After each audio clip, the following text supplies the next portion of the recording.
Ok. ¿Qué más? ¿Ustedes creen que los antiguos pobladores traían cubrebocas? No. Así, KN43 a doble capa.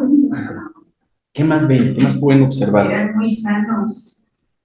Por la alimentación que tenían. ¿Cuál es la base de la antropología?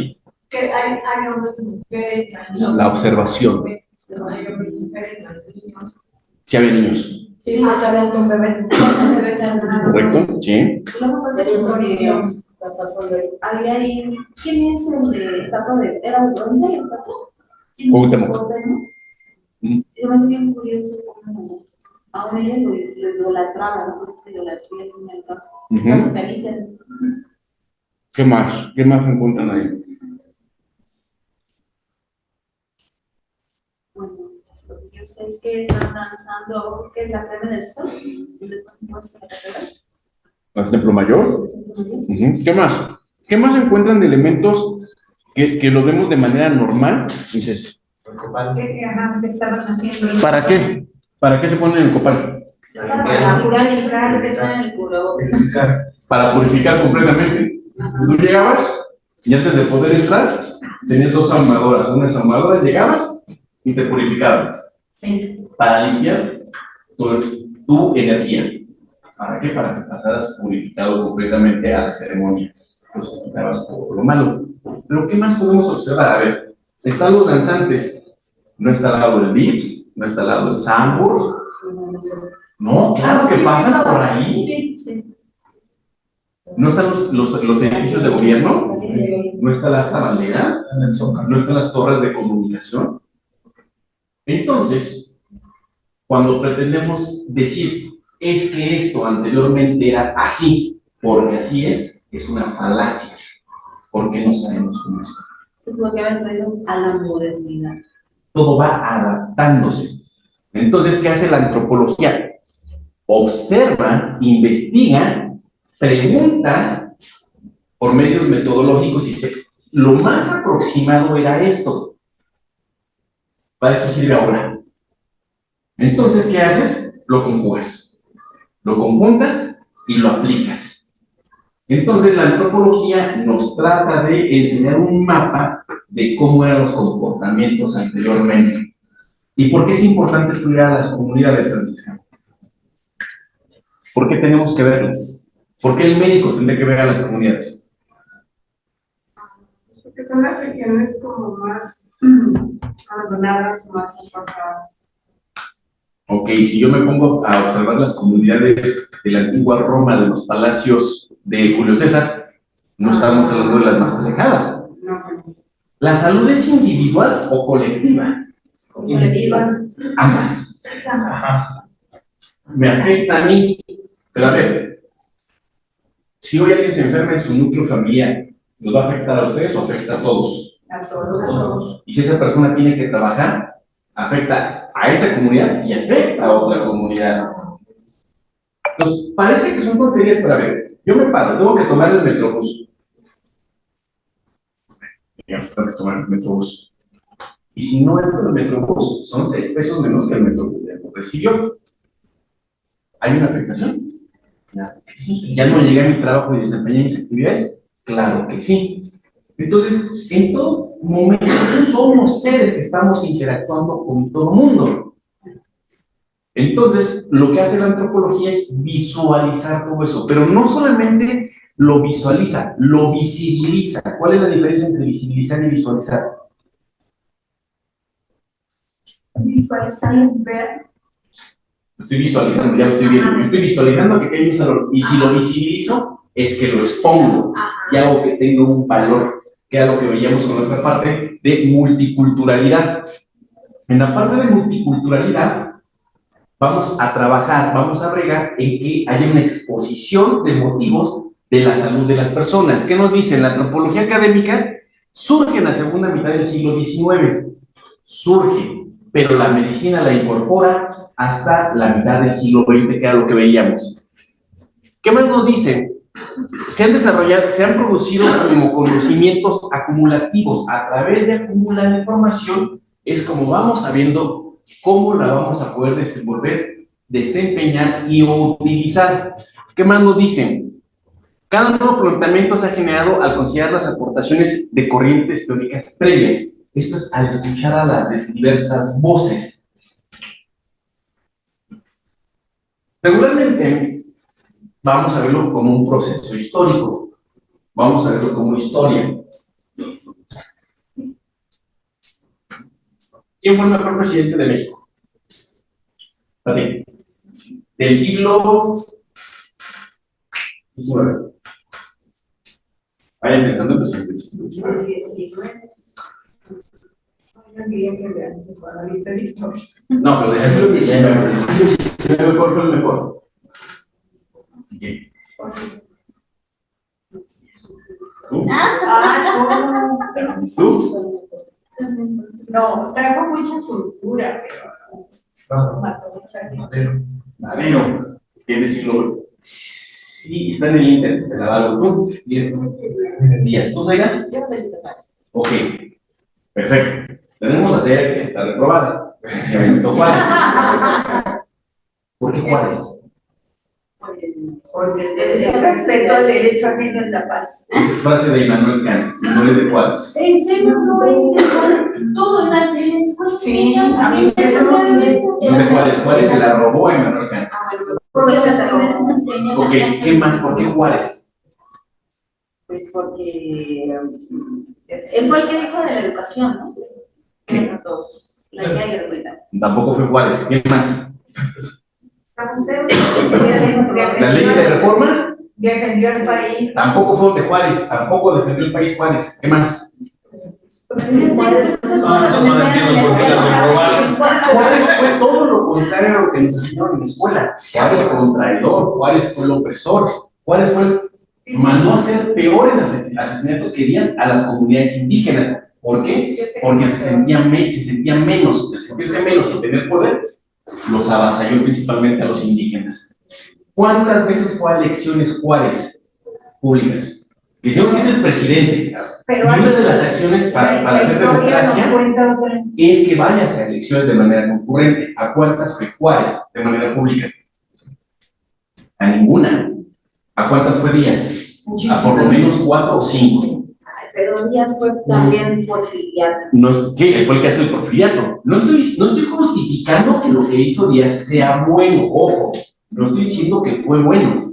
Simplemente estoy diciendo, la historia la vemos desde el lado que le conviene al que nos lo va a contar. Bueno, es lo que tenemos en los libros. Es lo que queremos. No fue lo que nos enseñaron. Es lo que tenemos en libros. No, es con lo que queremos quedarnos porque es más fácil decir, lo que tienes aquí es lo que vamos a tomar como algo oficial. ¿Qué hace la antropología? No me importa que creas en Juárez, te voy a escuchar porque es importante tu visión. Claro que sí, porque eres un miembro de la comunidad. Pero tenemos que escuchar a los demás miembros. ¿Qué tal que el más importante no fue Juárez? Si fue Limantur. Puede ser. Si fueron otros de los reformistas en su momento, los que hicieron que el siglo XIX despegara para que México fuese la potencia del siglo XX que es. Entonces, es una concatenación, ese siglo XX, y sí, Cárdenas es otra onda. Pero para que Cárdenas hiciera lo que tuvo que hacer, tuvo que haber habido un Álvaro Obregón. Entonces, tenemos que concatenar los diversos aristas que hay en el mundo. Entonces, la medicina no escapa de eso, se nutre de eso. ¿Por qué? Porque tenemos que apoyar a las personas. A ver, ejemplo, en el antiguo Egipto había esclavos, ¿están de acuerdo? Sí. Ok. ¿Podías matar a los esclavos como se te diera la gana? No. ¿O tenías penas? Sí, tenías que pagar al dueño del esclavo y era muy caro.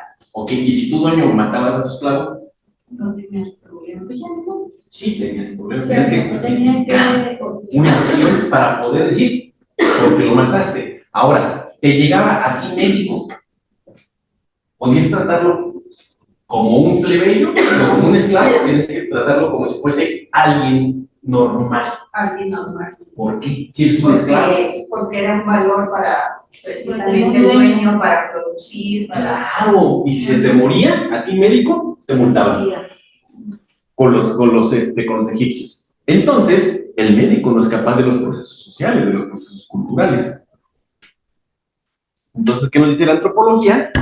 Pues simplemente va a adquirir nuevas aportaciones. ¿Qué es una corriente teórica? Que esto es importante dentro de esto. Va a ser la dirección, actitud concreta adquirida a la hora de explicar los fenómenos culturales. Díganme un fenómeno cultural que conozcan, el que quieran. Fenómeno cultural. La iluminación. Ok, ¿qué otro?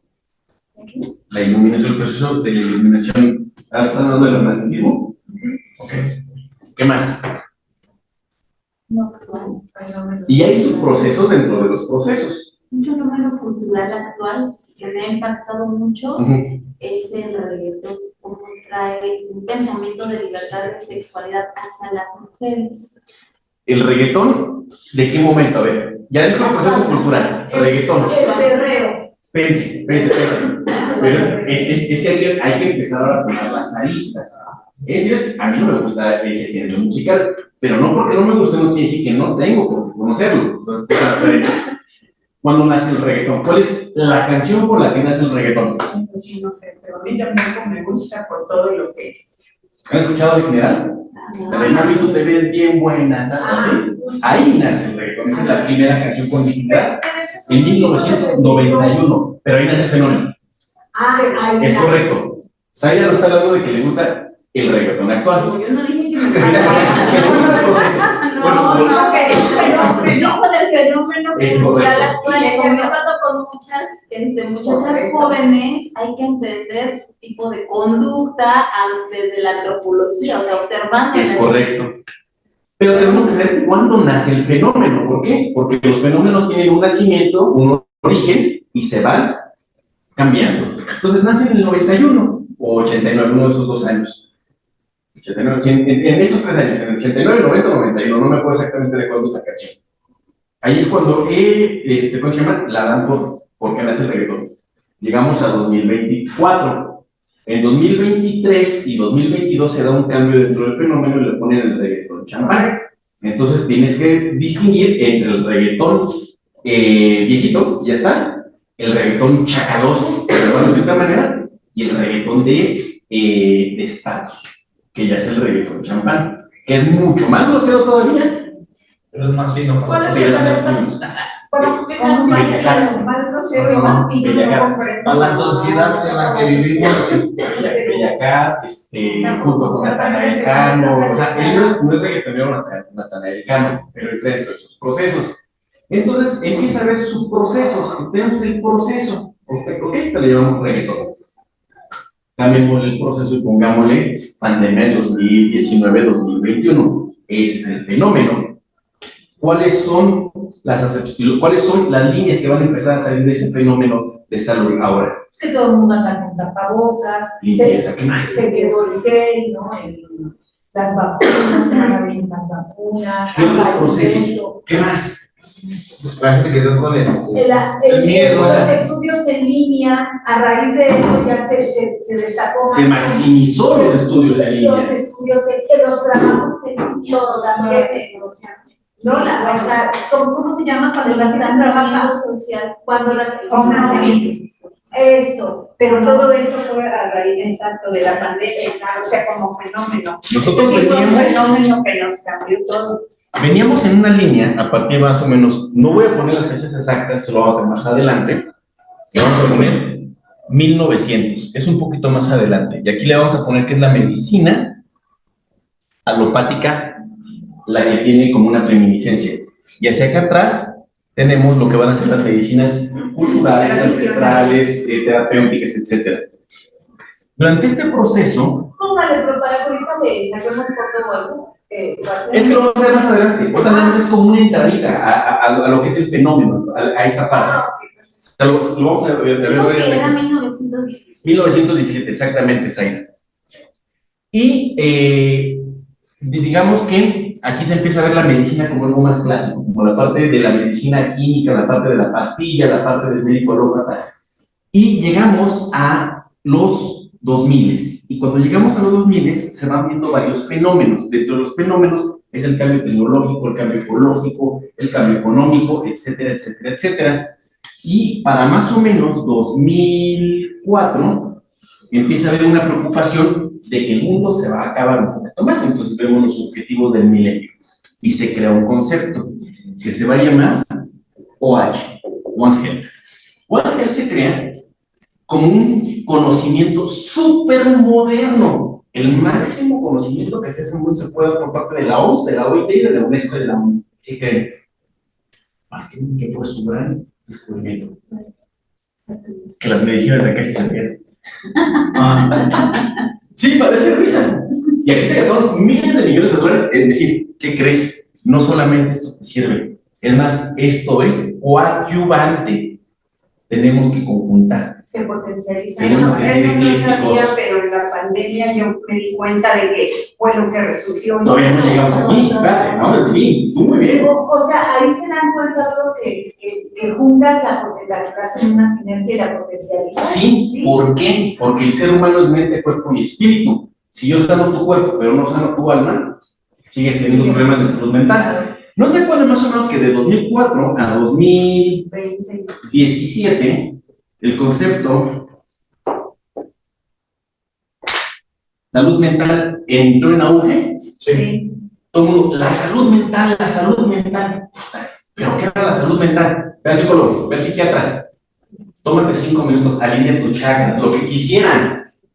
Parecería un juego, pero muchas personas empezaron a ver otras cosas. E inclusive, de los 2000 para acá, el chamanismo se empezó a dar bastante Empieza a haber fuerte. muchas enfermedades justo por estrés o mentales en ese periodo. ¿Cuál fue el tema que pasa? Y aquí es correcto. El mundo se acaba aquí. ¿Qué pasa cuando alguien se va a morir? ¿Le teme a algo ya? O sea, te vas a morir mañana. ¿Te vas a medir en algo ya? Como que No. alineas tu vida, como que... Pero sí, además de eso, ¿te vas a limitar en algo? No. Ya no, te vas a morir. ¿No? Entonces, para 2000 se iba a acabar el mundo. Pues, ¿qué pasa? Experimentemos, hagamos cosas, traigamos cosas. Así ya se va a acabar. Me voy a morir. Llegando el 31 de diciembre, despiertas y no te moriste. Pero ¿qué crees? Que abriste canales de conocimiento o resurgiste canales de conocimiento que eran buenos. Entonces, empiezas a crear nuevos oleajes, empiezas a incidir poco a poco. Los procesos de cambio social no son rápidos, no es de un día para otro, son muy lentos. ¿Ok? Y entonces, para 2017 empezamos a ver varias cosas y nos llega 2019. ¿Y qué pasa en 2019? Nos llega la pandemia. ¿Se puede decir que entonces en el 2000 fue como el parteaguas? ¿Fue la punta de lanza? Fue como la piedrita. La punta de lanza. Ajá, que cuando metiste la piedrita al lago, cayó la primera ondita. Así que se empiezan a hacer así ondas, fue la primera ondita. ¿La pandemia en el 2020? No, fue en el 2019. 2019. COVID-19. Por eso se llama COVID-19. Empezamos por la pandemia y a todos nos mandan a casa. A partir de que se da esto, en 2021, si no me acuerdo, en 2021, este concepto que había sido olvidado o había quedado por ahí, lo replantean y lo potencializan. Dicen, varias cosas de las que están aquí no las podemos tomar, pero hay que replantear otras tantas. ¿Cómo? Sí tienes que ir al médico. O al médico, el que tú elijas. ¿Con qué terapéutica te puedes curar? Con la que tú elijas, que realmente te ayude. ¿Qué crees? Los conocimientos ancestrales también te ayudan. Más reforma. No todo tiene que ser científicamente explicado. Entonces, ¿pueden existir cuestiones sobrenaturales? Sí. ¿Por qué? Porque el ser humano las necesita para poder vivir. Hay un replanteamiento completamente de todo. A ver, les pregunto, ¿quién cree en el Dios actual? Pues actual como Dios. ¿En el Dios actual? O sea, es el Dios de todos los tiempos. ¿No es cierto? No. El Dios moderno es el... No entiendo el Dios actual. Para empezar. Tenemos que definir cuál de todos los dioses hay. Nunca ha habido un solo Dios. No me estoy metiendo en cuestiones de religión, ¿eh? O sea, en sus creencias personales. Son dos cosas diferentes. A ver, entonces hablas de un Dios, pero dividido en tres. ¿Y de dónde tomas la Trinidad? ¿Nace con el catolicismo? No es cierto, nace con los celtas. ¿Y qué crees? Que nace con los druidas. Y de ahí la transforman a otra cuestión. ¿Cuándo nace el catolicismo? El siglo III, completamente. Entonces, todo se va transformando. Pero entonces, ¿a qué voy al concepto aquí? Lo sobrenatural que puedes tomar de aquí, te dicen que puede ser válido. ¿Por qué? Porque la gente siempre se tiene que hacer algo. Yo le voy a dar poder a esto. ¿Cómo le doy poder a un vaso? ¿Cómo le doy poder a algo? Completamente. Entonces, la antropología no va a criticar uno solo de esos procesos, no los puede criticar. Lo tiene que observar. Lo observa, lo escribe y entrega algo. Veámoslo en salud pública. En salud pública, ¿qué tienes que hacer como una de tus principales acciones? Tienes que visualizar tu ecosistema. ¿Y quién vive en el ecosistema? Los seres vivos. Todos los seres vivos. Y uno de esos seres vivos es la sociedad. Pero también tenemos las seres que vemos y que no vemos. Entonces, tenemos que conjuntar esos elementos. ¿Qué más nos dicen? La antropología surgió en el siglo XIX, ya en la sociedad moderna. En el siglo XIX estamos hablando de la sociedad moderna. Ay, ¿dónde está el mouse? Se me perdió esto.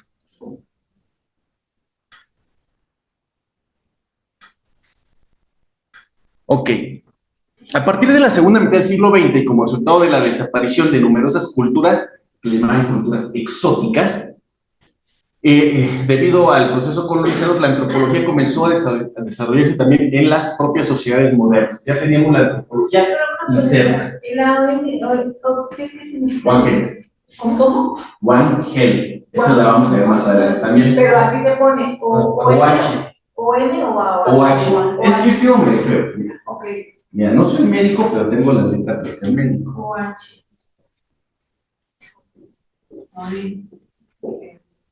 Es que ese mapita está bien súper explicable. Ahí está, One Health. Gracias. Ok. La antropología médica crítica,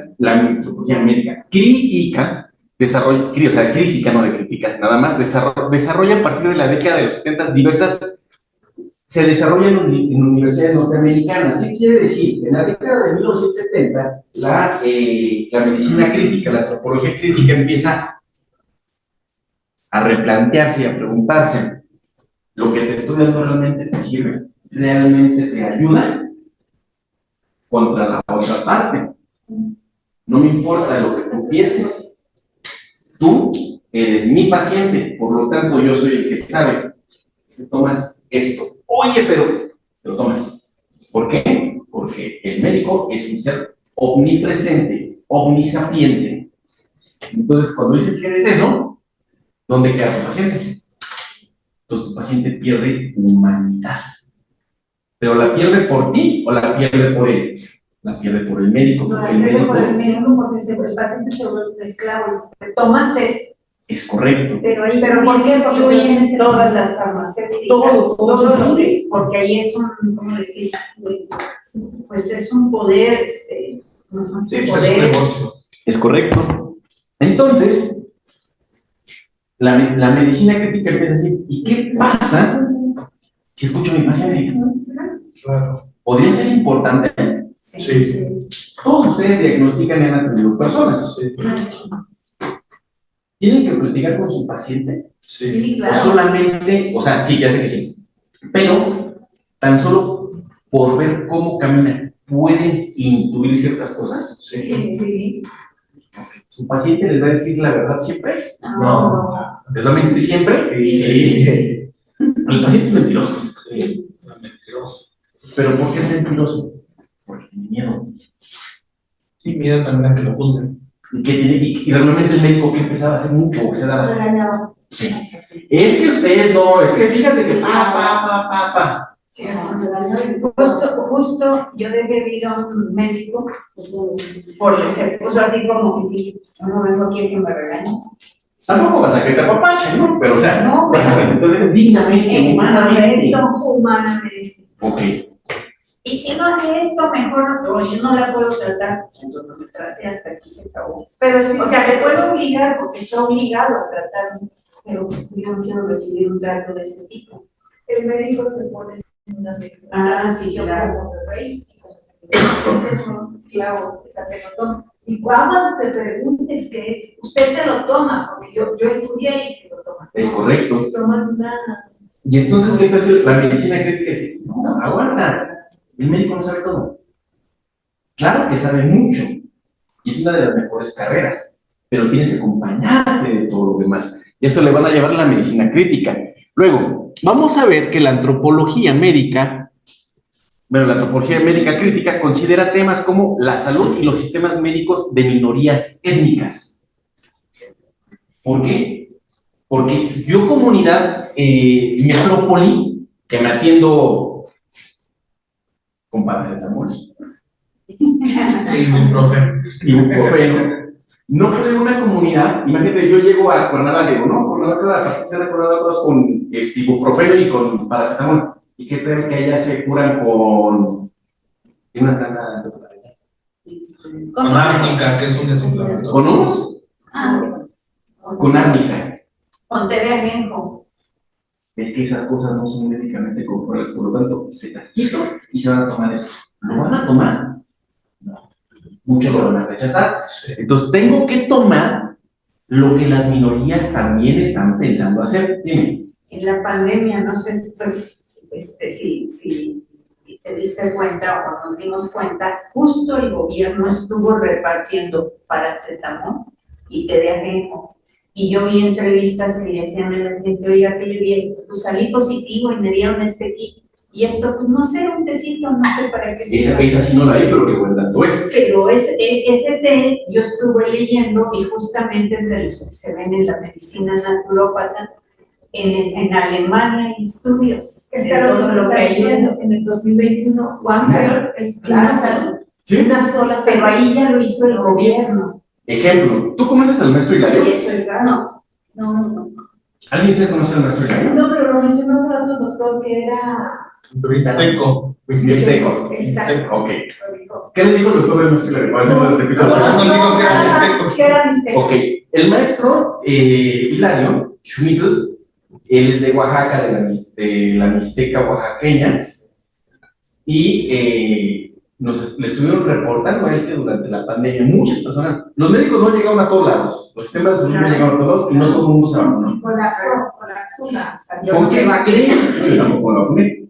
¿Cuántas veces se me ha dado COVID? A mí como 2. Te gano. ¿A quién más le ha dado COVID? ¿Cuántas?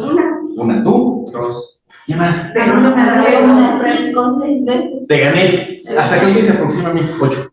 Pero yo nunca tuve un síntoma, o sea, fue como una... Sí. La primera vez mi cuenta me di. Y así llega a pasar. Pero a ver, ¿con qué creen que se curaba las comunidades oaxaqueñas de la alta montaña del COVID, en donde los médicos no llegaban y cuando llegaban ahí iban una vez cada 15 días a atender una comunidad de 500 personas un día? O sea, el médico no podía ver 500 personas. ¿Con qué creen que se curaba? Con hierbas, con tés. Con hierbas, pero ¿en qué forma ancestral creen que lo hacían? En temazcal. En temazcal, exactamente. En Puebla me contaron que les daban medio litro de mezcal a beber al paciente. Ajá. Y les metían un temazcalazo y salían como nuevos. Vamos a Puebla. Sí, ¿verdad? Ok, Sí. y se curaba la gente.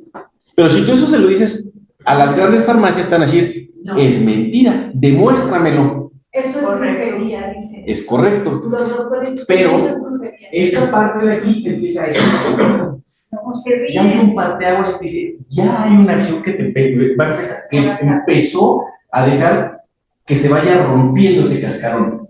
El cascarón se va a romper de un día para otro. No, tarda años. A ver, una de las teorías de los péndulos de los imperios o de las partes de... Les voy a hablar de varias cuestiones democráticas, o cuestiones democráticas, no de partidos políticos, porque es mi formación. La teoría de los péndulos, o la parte de las democracias, una de las partes que marca es que cada proceso dura 100 años, o aproximadamente 100 años. La industria farma ya duró ese tiempo, por lo tanto tiene que haber un replanteamiento en la concepción de esto. Yo creo que lo empieza a ver porque justo mi maestra de natural comenta, y es cierto, ya nosotros pedimos otras cosas. En el súper ya están vendiendo lo orgánico, lo natural, y ya que no tengas glucosa o bajo en esto, porque empezó a cambiar nuestro Usted está conocimiento. mencionando porque cada 100 años se replante. Como que hay un reset. Siempre hay un replanteamiento. Entonces la industria se da cuenta de eso y empieza a meter otros productos para no perder a sus clientes, lo que decías en un inicio, empieza a dejar de tener ingresos. Claro. Ahora, vamos a ir conjuntando ideas con todo lo que está comentando. La industria Ah, sí, claro, completamente. que Tienen estudia todo. todas las carreras que existen, las tienen estas industrias. ¿Por qué? Porque mientras Para estar nosotros les libre de enseñamos, comportamiento. ellos sí saben para qué funcionan estas. Ahora, vean este punto. En la antropología médica crítica dice que hay la relación con los sistemas oficiales de salud. Vean el punto anterior, la salud y los sistemas médicos de las minorías étnicas. Ahora vamos a ver los sistemas de salud. ¿Por qué es importante objetivizar el sistema de salud? Los sistemas de salud de cualquier país, quitando los de primer mundo si quieren, ahí puede ser la excepción, pero digamos de segundo y de tercer mundo, ¿van a poder atender a todas las personas? La respuesta es no. ¿Por qué? No se van a dar abasto. Porque no se dan abasto. Pero aún los del primer mundo no pudieron con la pandemia. Ok. Y los del primer mundo sí usan medicina Pongamos que natural. fueron todos. ¿Por qué? ¿Por qué? ¿Cuál es la razón, de manera crítica, que un sistema de salud oficial no va a poder atender a toda la población como la persona que lo atienda? Porque es mucho la demanda. Ok, y si es mucha demanda, eso significa que No hay recurso. es correcto. Ahora, en lo que voy por mi borrador, un favor, tú en tu celular, ¿cuántos millones de mexicanos hay en 2024? ¿Quién más tiene celular en la mano? Acá, entonces, presupuesto de salud 2024, federal, por favor.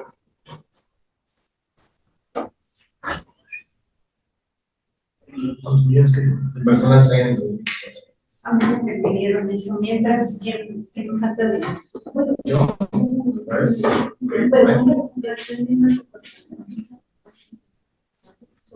¿Quieren malangas?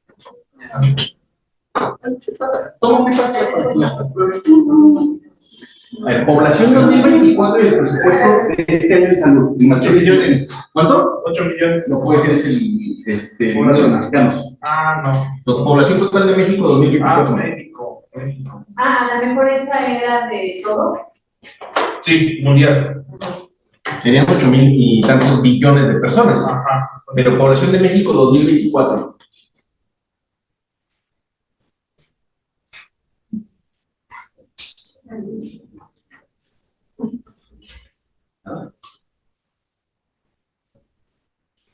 Este mapita que nos puso. 135 millones. Entendemos el 135 millones 526 mil 345.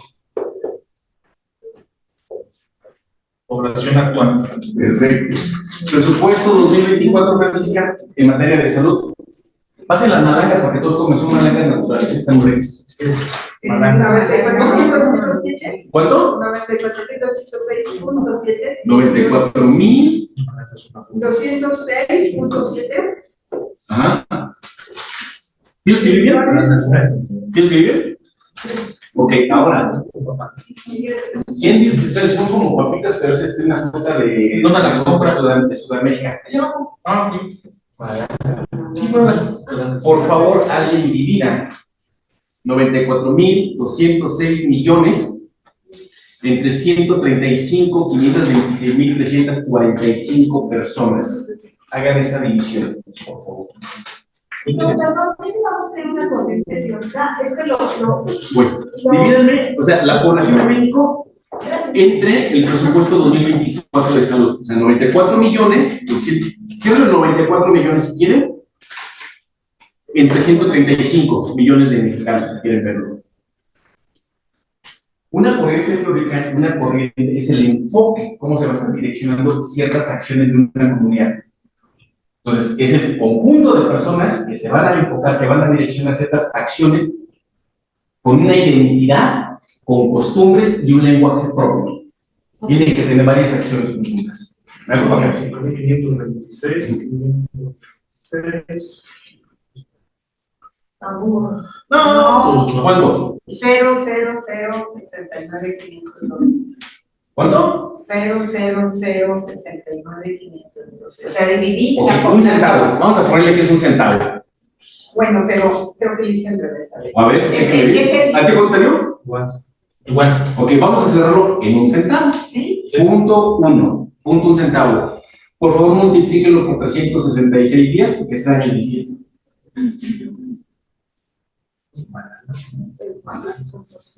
¿Cuánto? 36.5 MXN. ¿Quién fuma? ¿De qué cigarro fumas? ¿Cómo se fumas? Dime, la fuma. ¿Nadie más fuma? Sí, Yo sí quiero. ¿Qué fumas? Marlboro largo, pero ya es muy esperado. Ok, ¿cuánto cuesta tu cajetilla? 55. ¿La tuya? 72. Ok, también vale 75 igual. Vamos a ponerle que vale 70 pesos. Una cajetilla de 20 cigarros. ¿En cuánto tiempo te dura la cajetilla de 20? 2 días. ¿2 días? ¿Ok? Una semana prácticamente. Ya estamos Pero un día. Parece que son buenas estas. ¿Bután? Pero que son papas. Pero Malanga. Se llama malanga. ¿Pero qué es eso? Es un tubérculo de Sudamérica. Como camote. Como si fuera esa marca. Ajá. 70 pesos es lo que vale aproximadamente una cajetilla de cigarros. En promedio se la fuman 2 días, yo me la fumo en 1, pues la media es 1. Entonces, al día me gasto 70 pesos en cigarros. Al año son 36.5 pesos por persona el presupuesto de salud aproximadamente. Por eso es importante, cuando nos dicen aquí que tenemos que ver la relación con los sistemas oficiales de salud, es fundamental. ¿Por qué? Porque si los sistemas públicos no lo pueden cubrir, van al sistema privado. ¿Ustedes dónde se encuentran? ¿En el público o en el privado? Privado. Ok. Entonces, si una persona tiene un presupuesto de 36.5, ¿cuánto vale el salario mínimo hoy? Como 62, 40, como 200 y algo. 40 pesos. Vamos a poner que vale 260. Ahora me quedé bien atrasada. No, menos. No, Luego subieron, pues entonces hay que comprar. No, la verdad es que Vamos a poner que son 260 pesos. A ver, ahora, un favor, multipliquen 260 por 30.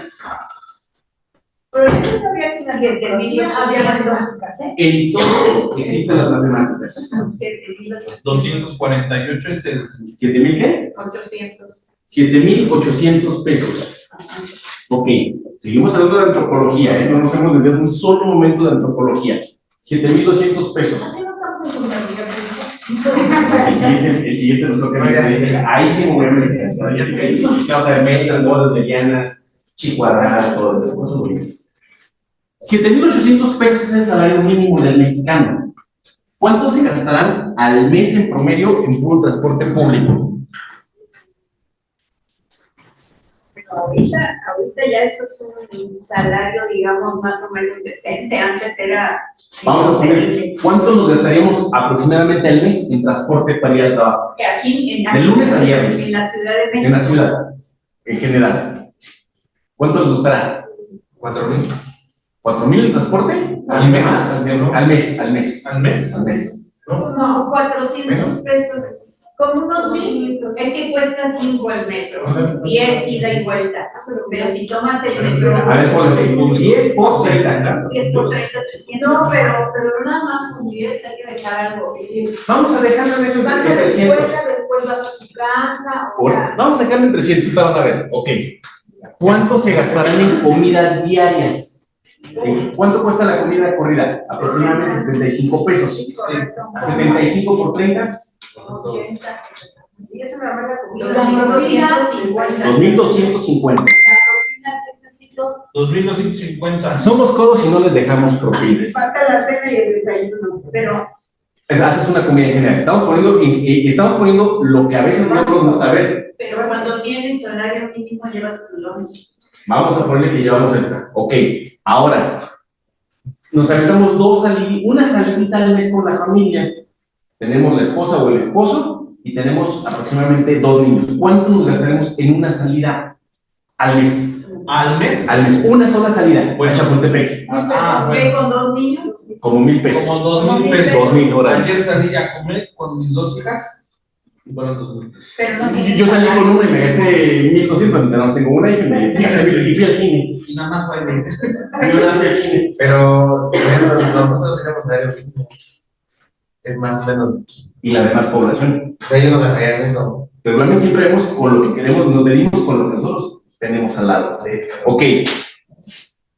Vamos a ponerlo en el caso de los hombres. Tienes que meter tus caguamitas de sábado. Ya después de trabajar. Ahí se aplicó, te doy el precio. Sacamos nuestras caguamitas. Sí, las caguamitas en promedio se toman. Que yo no tomo cerveza por eso, pero creo que sus caguamitas. Unas 6 en fin de semana. ¿Cuánto cuesta la caguama? 45. 6 por 45.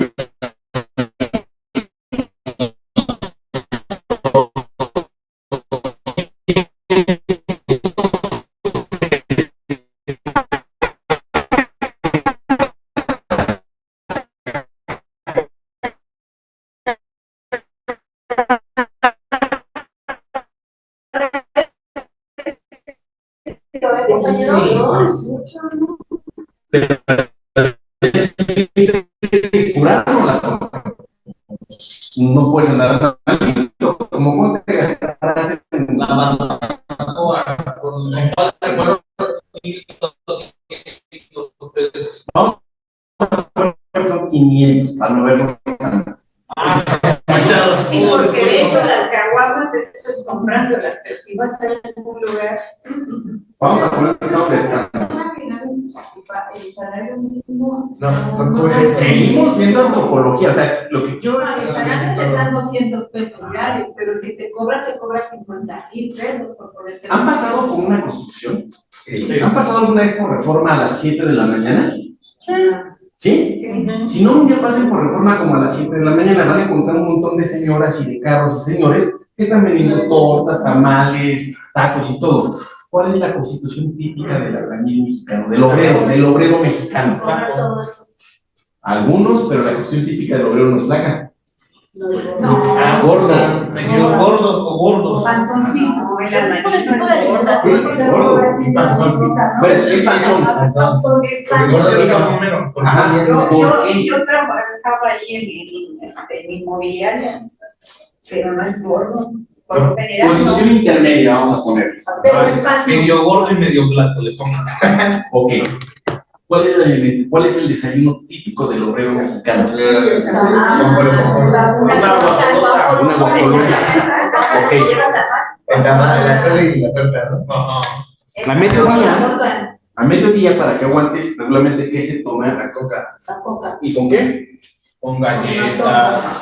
¿Por qué galletas? Por los Tortillas y arroz. Para aguantar, Dar energía. para que aguantes. Te vas a comer el topper de lo que te trajo tu mujer, y si no, vas a pedir fiado, y sigues sumando a la parte de la comida. Y a la salida, ¿qué te avientas? Una cerveza. Otra coca. Regularmente entre semanas se avientan otra coca. Coca, ¿Sabes? sí. ¿Para qué? Porque, ¿qué te genera el refresco? Una sensación de saciedad. Por el gas. ¿Para qué? Porque como no tienes lo mismo para comer que todos, ¿qué hace la mayoría de los padres? ¿O qué hacemos la mayoría de los padres? ¿No sacrificas algo por el hijo? Claro. Entonces, es algo que a veces sucede muy frecuentemente.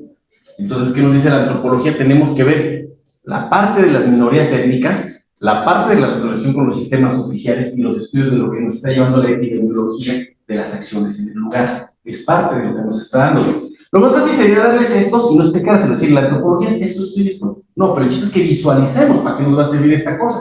Si es que algún día deciden ocuparla, y si no, por lo menos les va a servir para los datos, por eso se la plática La del café. referencia. Yo pienso que sí sirve por lo que estamos viendo y por todo lo que nos explicas y por lo que decíamos, las tendencias, porque las industrias van adaptándose al consumo de la sociedad. Ahora, vamos a cambiar a algo bien crítico, y espero que aquí no se me molesten, desde la perspectiva de los derechos humanos. Ok, ¿en qué generación de derechos humanos vamos? Eso sí. Sí, tiene los de primera generación, segunda, tercera, y ahora estamos llegando o se están institucionalizando los derechos humanos de cuarta generación, ¿ok? Pues ahorita estamos No, eso no, las etapas es la X, No, esas son las generaciones de las personas. ¿Cuál es el Yo no derecho sabía humano? que había etapas del derecho humano. Sí, entonces es toda una supercorriente. Si quieren leer algo padrísimo de derechos humanos, lean el Tratado de Belén do Pará. ¿Cómo? Belén, así de Belén, como campanas de Belén. Belén do Pará, el Belén do Pará. Ok, ya Rosa Luxemburgo, una de las grandes pensadoras. ¿Qué nos dice la parte de los derechos humanos? Los derechos fundamentales son inalienables. ¿Qué quiere decir que son inalienables? Inalienables. Que no se pueden quebrar o ¿Que no se pueden qué? quebrar, ¿Que no se pueden modificar? ¿Casi? ¿Que no se pueden qué? Cambiar. Son irrenunciables para cualquier ser humano. Dime que hay algún derecho irrenunciable. Derecho. Derecho a votar. Ese ya es de segunda generación. ese sí. Sí, No tiene- ya se lo puedes perder Por si ejemplo. te quitan tu libertad. O sea, cuando vas a la cárcel. Dígame un derecho. A mí me lo han quitado.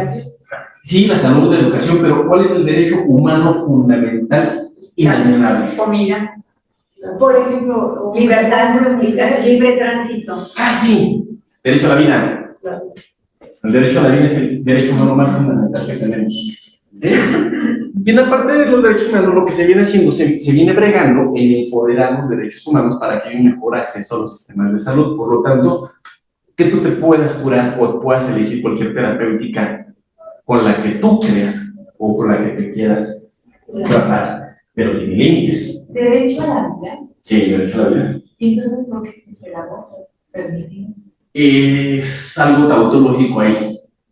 Digamos que está la parte que dice que no es un ser vivo, hay quienes dicen que sí es un ser vivo, entonces es un debate que se han llevado y se siguen llevando bastante tiempo. ¿Y la pena de muerte? Por eso estoy hablando. Ahí sigue existiendo la pena de muerte en algunos países. Ok, nace el derecho humano que es irrenunciable a la vida, pero como ya tenías la parte del juicio a la muerte, esta es anterior a la otra. Entonces, como ya tienes el derecho a la muerte, como tú la vayas quitando, ya no la puedes volver a poner. Ejemplo, ¿en qué año México elimina la pena de muerte? Quien me lo diga, le pongo 10. Yo ya tengo un pie, ya. Por lo de Porfirio Díaz, ¿verdad? 1970. No. Déjale preguntar. O el que me diga el presidente que lo hizo. 5. Ahí se. Está más difícil el año del presidente. Miguel de la Madrid. ¿Más para adelante o más para atrás? ¿Por qué siempre piensan así? No. Hay cosas que no son tan modernas como creemos que son. ¿En qué año México elimina la pena de muerte? ¿Qué presidente lo hizo? Vicente Fox. Y entonces tiene 5. En el 2003. Entre el 2001 y el 2003 México elimina la pena de muerte. Con Vicente Fox. No es algo tan nuevo, ¿eh? No, no es algo. Que teníamos años de no aplicarlo y era otra cosa. Pues sí, porque yo no sabía que había pena de muerte. Pero se podía explicar. Nada más en Estados Unidos. Y en otros países también. Y bueno, ¿En qué año? 2003. Y yo- Desde el 2001 y 2003. Ujú. pues sí. Pues sí, díganme también con qué presidente, no me acuerdo exactamente el año, los derechos de la mujer se super mega empoderan a nivel internacional en México. Con ¿Con quién? Con Peña Nieto. No. Peña Nieto, bombón. Ahí sí, hay un papo, ¿verdad? No, bueno, sí, Ay, no, no es cierto.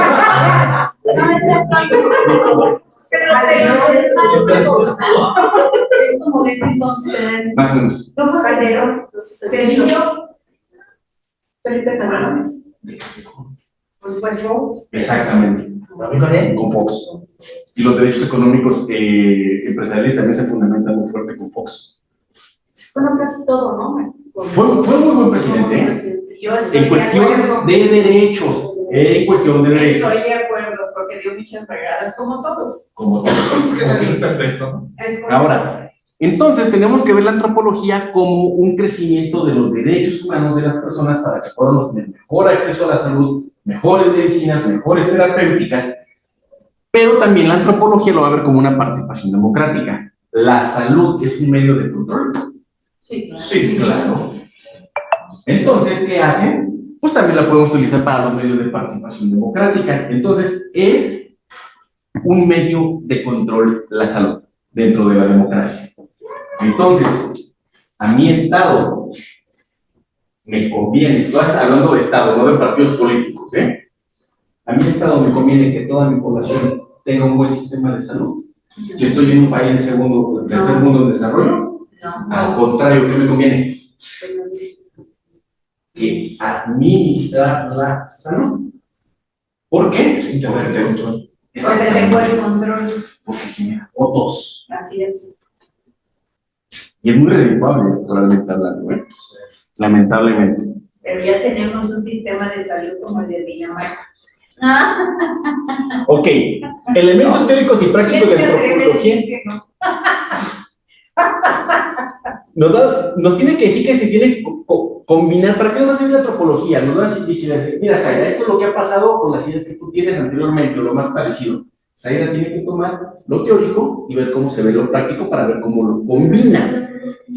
Cuestionando los aspectos políticos y éticos vinculados con los sistemas y las prácticas médicas. Aquí nos vamos a meter en un terreno bien difícil, la ética.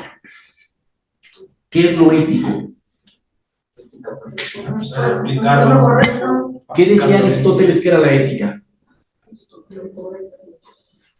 Aristóteles es el padre de la ética. Sí, correcto.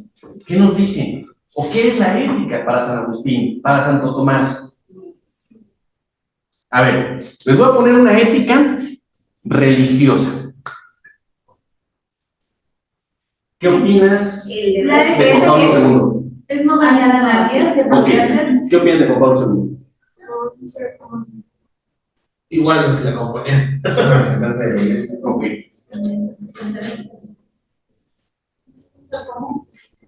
Papa. ¿Qué pasaría si visualizamos que fue de las personas que más sacerdotes católicos mandó a matar en Centroamérica? ¿Qué pasa si visualizamos que fue del grupo que estuvo para asesinar a su antecesor? Entonces, sí. Entonces, ¿qué es la ética? Él no tuvo Es ética. verdad, ¿no? Pero la ética es no hacer daño. Es un juego de valores y normas acomodados a la mejor conveniencia. No es la definición formal, es la definición moderna. ¿Sí? Es la mejor forma de acomodar juicios y morales a tu mejor conveniencia. Esa es la ética, ¿Eso es la ética? actualmente. Acomodar juicios. Pero no sería ético pensar eso de la ética. Mira, no, por favor. No sería exactamente el acomodo de juicios y normas a tu mejor conveniencia en la ética moderna. ¿Qué tendría que ser la ética per se? Tendría que ser la preponderancia de los valores del mejor desarrollo de la persona. El desarrollo de los mejores valores de la persona. ¿Cuál es uno de los mejores valores de desarrollo de la persona? La moral, el humanismo, el amor, la bondad y la compasión. Pero ¿Por qué me dijo la ética sería curar sin dañar? curar sin dañar. ¿Qué ve la antropología? La antropología ve al ser como un ser que actúa con base en lo que está pasando y las oportunidades que tiene que ser, pero que trae toda una cuestión anterior que fue la que lo formó. Pero también se da cuenta que no solamente es lo que lo formó, sino quien está influyendo en todo momento. En todo momento estamos siendo bombardeados por una serie de acciones, pensamientos, teorías, filosofías que van conviviendo todos los días, todos los días, todos los días. A ver, veamos un ejemplo de ética, ya después el de Juan Pablo. No estoy diciendo que me los crean, ¿ves? Es más, todo lo que yo les diga, tú Estúdenlo y investiguenlo. Claro, porque eso no se puede probar, lo que dice Claro, sí. Sí, porque si hay información. Hay un montón de información. Sí, la hay. Yo no sé. Nada más es recomendado. Sí, por eso es que ellos lo saben, ¿no? Por ejemplo, si he leído el olor del dinero, que es todo lo de... No, pero no es que, pero a ver, O sea, hay un libro muy bueno, pero no es de famoso. ¿ubican a Bukele? ¿A Nayib Bukele? Sí, me hace un excelente presidente. Pero si a los presos les está quitando la comida y nada más les está dando una comida al día, los está privando de que vean a sus familias, Bien, pues sí. Pero son ¿es presos. ético? No, A ver, fíjense, ¿qué dice la última definición que les dije? pero es que son así. ¿Qué dice la conveniencia? Pero, oye, ¿pero qué tipo de presos?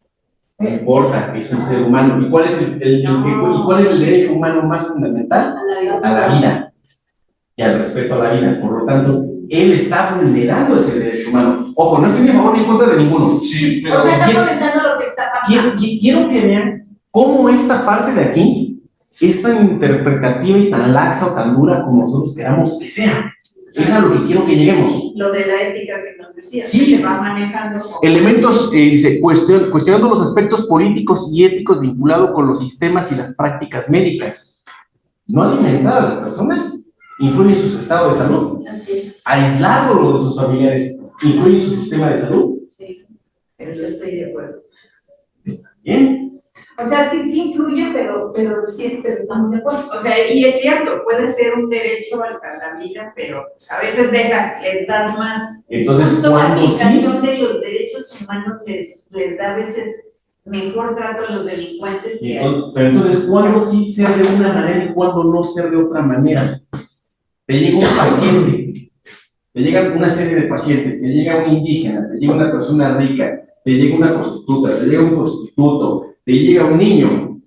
¿A quién vas a atender primero y con base en qué los vas a priorizar? En la urgencia. Con la Sí. emergencia. ¿Y con qué vas a medir tu urgencia?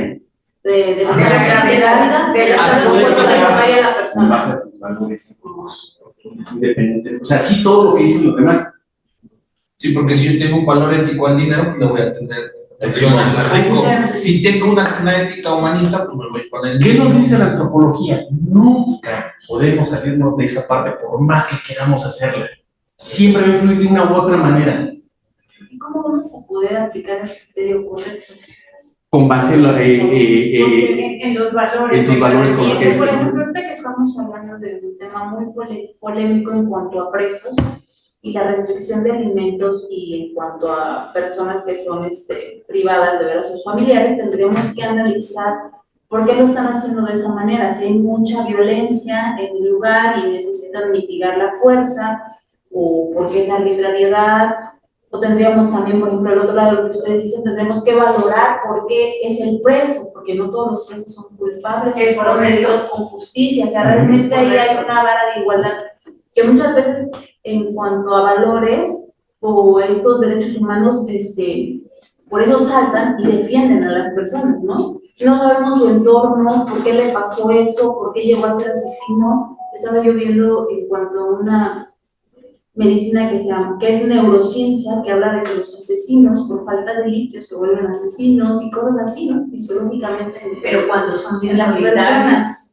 No, sino que fisiológicamente la falta de nutrientes en el organismo hace una influencia en el ser humano y que llega a tener cierto tipo de comportamientos. Entonces tendríamos ahí que meter derechos humanos y valorar por qué es ese comportamiento. Entonces, ¿cómo vamos a medir eso, no? Es algo Pero si complicado. realmente los derechos humanos fueron estos. O sea, realmente. No. Pero la necesidad de que la vamos a... Es que hay una cuestión, ojo, me encantó tu comentario y me encanta el tuyo, también, bueno, el de todos. Mira, los derechos humanos no es que no sean honestos, los derechos humanos son honestos. La aplicación, la interpretación eso. es O otra sea, la cuestión. gente que los hace son unos corruptos, la verdad, no es mala onda, ¿no? Y es que depende, ¿sabes? Igual para ingresar a la Mara Salvatrucha, ¿qué tienen que hacer? Y es una sociedad que tienes que matar a un familiar.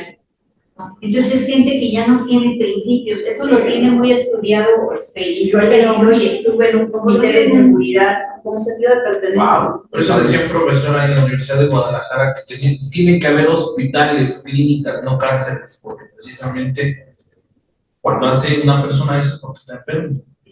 Claro, Y es correcto. necesitamos más hospitales, más clínicas para atender a esas personas, no cárceles. Porque yo mato a mi familia, me meto a la cárcel, el presidente, al rato que me suelto, pues hay que matarlo. Porque ya está. Por ejemplo, uno de sus, ¿cómo decir? De sus frases. Voy a interrumpir tantito el debate porque todavía me faltan varias y ya me quedan 20 minutos para ir concluyendo. Me encanta que hagan esto. De eso se trata la clase, de que vayamos visualizando. Pero también tenemos que avanzar, porque si no se nos acaba el cuatrimestre y, perdone. ¿Qué es la antropología médica? Aquí me voy un poquito más rápido porque quiero llegar a una interpretación de datos para que lleguemos a ese tipo de reflexiones. Es una subdisciplina de la antropología social. Tengamos en cuenta, ¿cuál es la madre de las ciencias? La filosofía. Después de la filosofía, ¿cuál es la madre de las ciencias sociales? La sociología. Y de la sociología vienen dos ciencias madre o submadre, que es la ciencia política y la antropología. Y de ahí vienen un montón de diversas ramas. Entonces, la antropología social se consolida en México en los años 70. Va a ser Aguirre Beltrán, uno de los máximos antropólogos, que va a ahondar completamente, Aguirre Beltrán, en lo que hoy vamos a conocer como antropología médica. Y hay un montón de estudios de él en los 70 y son muy buenos. Y nos va a decir que tenemos que incluir fuertemente las nociones en la práctica de la salud y las enfermedades. O sea, todo influye en el entendimiento de la salud y las enfermedades dentro de la sociedad. ¿Cómo entendemos la enfermedad? Regresemos tantito a la pandemia. ¿Todo México entendió y visualizó el COVID de manera igual? Ciudad de México, a Monterrey, a Guadalajara, a Veracruz. No. Es más, yo tengo amigos de la Sierra Negra de Zongolica, Veracruz, que lo visualizaron de una manera que dije, canijo, esto fue el COVID, que ni siquiera había pensado en mi vida que podía existir de esa manera a como la vivieron ellos. ¿Por qué? Porque son Méxicos diferentes. Incluso aquí mismo en la Ciudad de México, depende del barrio o de la delegación. A ver, es más, se las voy a empezar a matar con datos. Ahorita vamos a entrar esto lo voy a guardar tantito para la siguiente clase, no lo vamos a poder terminar. Más bien, me voy a quedar aquí porque no lo vamos a poder terminar, pues para no dar saltos a lo tonto. Exactamente, aquí en México no todo el mundo entendió bien. Por eso había casos de virus donde había más que otros que eran menos. Sí. Por eso precisamente. ¿Cuántas personas viven en la Ciudad de México hoy? En la Ciudad de México. Sí. ¿En la Ciudad de México? Aproximadamente 10 millones de habitantes. ¿Cuántos de esos 10 millones de habitantes conocerán ustedes? Propiamente de la Ciudad de México. La población flotante es más grande. La población flotante llega casi a los 25 millones de personas. ¿Quién viene de fuera de la Ciudad de México? Ustedes son población flotante. No, pero que vivan fuera de la Ciudad de México y vengan todos los días. O sea, que tengan su oficina fuera. Saida, tú. Ustedes son población flotante. ¿El estado en qué? Sí, el Estado de México es flotante. Mordor. ¿Sí han visto el Señor de los Anillos? Aquí estamos en Mordor. El Señor de los Anillos. No. Ok, tenemos 10 millones de personas que viven en la Ciudad de México. ¿Dónde vivirán todos esos 10 millones de personas? ¿En casas? No. Departamento. Yo quiero casa, pero digo Ok. departamento. En la calle, en los puentes. ¿Cuántas personas viven, duermen, comen, tienen relaciones, trabajan, dan a luz, mueren, hacen sus necesidades, etcétera, al día en la Ciudad de México? En el drenaje profundo. En el ¿Cuál? drenaje. Sí, claro. Los niños perdidos. ¿Cuántas? Aproximadamente 7,000 personas al día. ¿Han ido a la central de Abastos? Seguimos hablando de antropología y la diversidad de todo. ¿Han ido a la central de Abastos de la Ciudad de México? Sí, he pasado. pero Ya entren y desen un baño de pueblo. Un baño de foto. Y vayan a los basureros de la central de Abastos. ¿Alguien ha ido a los basureros de la central de Abastos? Ya es un basurero. Pero además del basurero, eso, sino el basurero. Sí. ¿Vivirán personas ahí? Sí, Claro. Comen las frutas y verduras que ya están. Exactamente. ¿Cómo son sus? ¿Han entrado a sus casas? Pues no. No me han invitado. Bueno, yo sí. ¿Cómo son sus casas? ¿Está todo el tiradero de basura? hacen unos huecos y por dentro van poniendo periódicos y les van poniendo lonas de plástico. ¿Para qué? Para que vean. Sí. Y adentro es su casa normal. Y afuera tienen los botes de basura donde hacen la comida, así como dice el compañero, lo que tiran de la basura lo van recogiendo y lo comen y están los niños jugando. Lo que uno desconoce, ¿verdad? Bueno, pero eso hay uno no sabe eso que no la existe. central de abastos, Ok. algunos mercados, Jamaica, Ok. en otras zonas. Veamos la cuestión política ahora dentro de esa parte, dentro de la central de abastos. ¿Votarán esas personas? No, no creo. ¿Pero reciben como golpeadores? Sí. ¿Reciben para rellenar mítines? Sí. Yo creo que sí. Le reparten su tortita y su Es fruta. correcto. ¿Y qué pasa si entonces me pongo yo, no voy a decir que fue con Claudia, pero ¿qué pasa si entonces no quiero ir a sus marchas? Que castigan, te quitan cosas. ¿Cómo te castigan? No te dan. Peor, ¿sabes qué les hicieron? Les mandaron a matar a los hijos. Los quemaron vivos. Hace 2 años. ¿En serio? Ese fue el incendio de la central de abastos de hace 2 años. Seguimos hablando de antropología y de cuestiones políticas. ¿Por qué? Porque los seres humanos también son indispensables. Sí, estamos desde la parte bonita. No, veámoslo a fondo. ¿Qué pasa? ¿Cómo se ejecuta? A ver, trasladémonos. Seguimos hablando solamente Ciudad de México. Solamente estamos hablando de Ciudad de México. No me quiero meter a Morelos, que también conozco un montón de cosas de Morelos impresionantes. ¿Tú de qué estado eres? ¿De cuál? ¿La verdad es que? ¿Cuál es la chulada de estado también? Pero bueno. Ciudad de México, han ido. ¿Dónde están los mayores canales para andar en trajineras? Y que digas Xochimilco, no están nada. No es Xochimilco. Cuemanco, ¿qué parte de Cuemanco? ¿En Xochimilco o en Tláhuac? Exacto, están en Tláhuac. Los mayores canales están en Tláhuac, pero los públicos, o sea, digamos, los turísticos son en Xochimilco. Llegando ya casi entre el curso de lo que es Tláhuac con Milpalta, con el Estado de México, que parece muy feo, hay una zona que se llama La Ciénega. Hicimos una jornada de salud, llegamos bien fuerte de nosotros, pusimos nuestras carpas y de repente creen que los niños de, digamos, niñas, principalmente de 17 para abajo, no se querían ir de la jornada de salud. Les dio su masajito. Oye, quiero podología. Oye, pero no es pedicure. No, que tú dámelo. Y quiero podología en sus patas. Así bien rico. ¿Puedes dar otro masajito? Vamos a consentir a los niños. Un masajito. Pasamos por todas las terapéuticas. Adelante. Porque en su casa los No están acostumbrados. 4.500 familias viven ahí aproximadamente. Pero, ¿qué tipo de maltrato diario que pasaron? ¿Qué son los estudios? Es correcto. El maestro lo dijo, eso es sexual. Exactamente. ¿Cómo cambian esa parte? La antropología nos visibiliza las cosas y nos ayuda a que podamos tomar acciones para la salud pública. No solamente es que se nos cuente, es que son cosas que muchas veces ya no queremos visualizar que siguen pasando. Y siguen pasando. Pero es que si se da Y son- se vuelve loco, la persona se sabe que todo eso existe. Y son en la Ciudad de México, la ciudad más moderna de América Latina. Más seguro. La más segura. La ciudad en donde todo va bien, donde nada pasa. No es cierto. Nada es verdad y nada es mentira al 100%. Ni todo va mal, ni todo va bien. Son claros oscuros, son escalas de grises que tenemos que entender para la cuestión de la salud. Ni nos podemos inclinar a un lado, ni nos podemos inclinar tanto al otro. Tenemos que tomar una medida.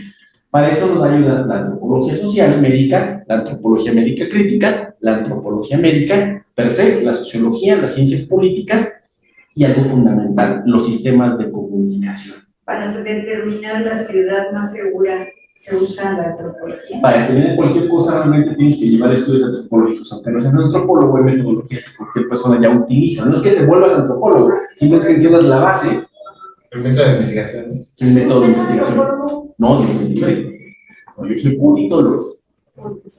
Ciencias políticas y administración pública. Dios me libre. Que no es lo mismo un politólogo que un político, son cosas muy diferentes. Muy diferentes, ¿no? Y entonces vamos a estar viendo toda la parte de antropología, vamos a estar viendo cómo estoy influyendo dentro de la sociedad. Ahora sí, ya esta clase ya nos empezamos a meter un poquito más dentro de cómo vamos a ir viéndolas. Tarea.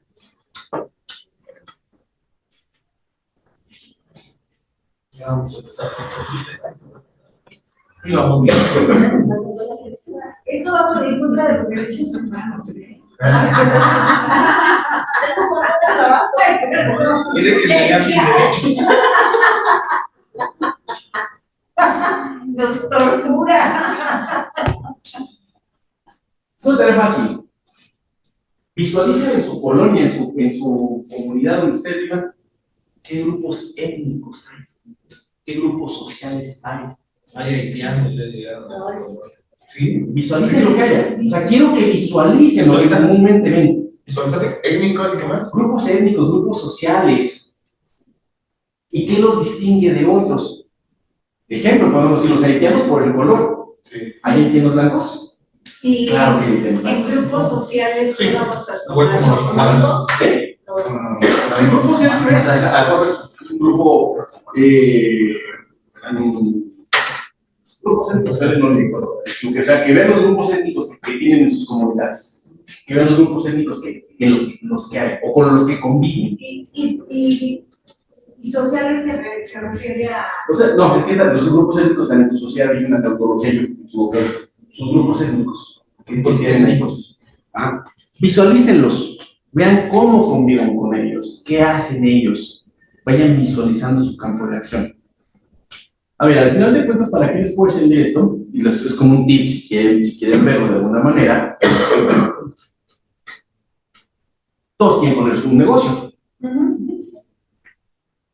¿Vas a llegar con lo mismo para todas las personas? No.